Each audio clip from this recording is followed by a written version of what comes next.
এটা একদমই আমার খেতে মন চাচ্ছে না, কিন্তু কিছু দরকারি ক্যালোরি আর প্রোটিন যেটা আমাকে এই সাহারা মরুভূমিতে সারভাইভ করার জন্য, টিকে থাকার জন্য সহায়তা করবে। এটা সিসিলিয়ানরা বলে এটা চকো চকো, যেটা আদৌ আমি নাম জানি না, তারপরেও এটা আমাকে খেতে হবে।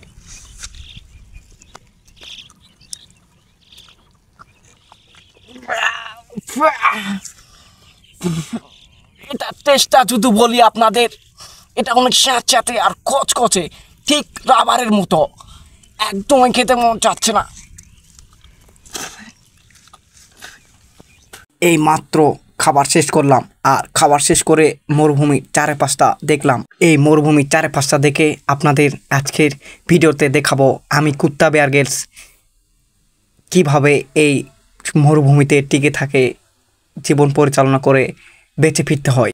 আর আজকের যে পরিবেশ আর আবহাওয়া, এটাও যেন আমার পিছু লেগেছে। চারিদিকে শুধু মরিচিকার হা হা করতেছে।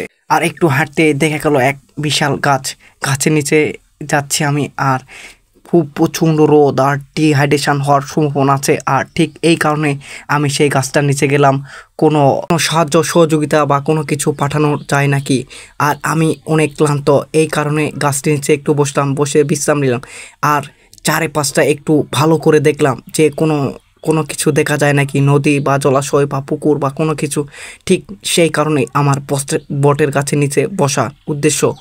আর আপনারা জেনে অবাক হবেন যে এই সারা মরুভূমিতে একটা গাছ, অদ্ভুত একটা গাছ পেয়েছি। আর সেই কারণে আমার প্রাণটা এখনও বেঁচে আছে। আর হঠাৎ করে একটা দেখলাম জঙ্গল, আর এই জঙ্গলটায় ঢুকলাম আমি ভিতরে। আর গা আমার ছিনছিন করতেছে।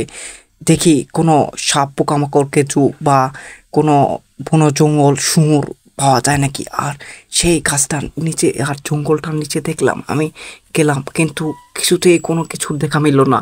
আর সময় আর কপাল মানুষের খারাপ গেলে এমনই হয়। সব কিছু মিলে প্রকৃতিও যেন হার মেনিয়ে দিচ্ছে। আর আমার এতটাই সময় খারাপ আর কপাল খারাপ, সব কিছু যেন আমার এলোমেলো হয়ে যাচ্ছে।